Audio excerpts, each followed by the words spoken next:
وعلیکم السلام ورحمۃ اللہ وبرکاتہ۔ عید میلاد النبی صلی اللہ علیہ وسلم ہمارے لیے ایک نہایت مقدس اور پاکیزہ موقع ہوتا ہے۔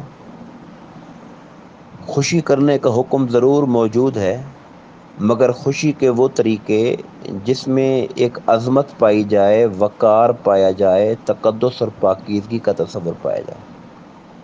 آتش بازی تو ویسے ہی ممنوع ہے چونکہ اس سے نقصانات کے یقینی خدشے اور اندیشے ہوتے ہیں، اور مال کا ضیاع بھی ہوتا ہے۔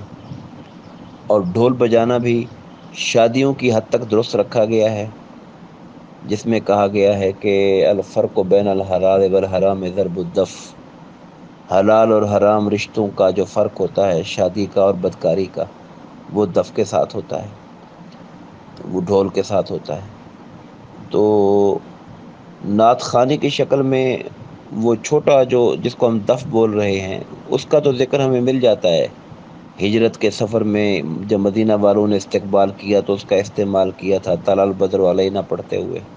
لیکن ڈھول بجانے اور جو ایک اصل میں ایک ماحول ہوتا ہے جو آپ کریٹ کر رہے ہیں، اس ماحول کا تاثر کیا بنا رہے ہیں آپ؟ کیا اس کے اندر عزت اور پاکیزگی اور تقدس کا ماحول ہے، عظمت کا ہے، یا بازاری ماحول ہے؟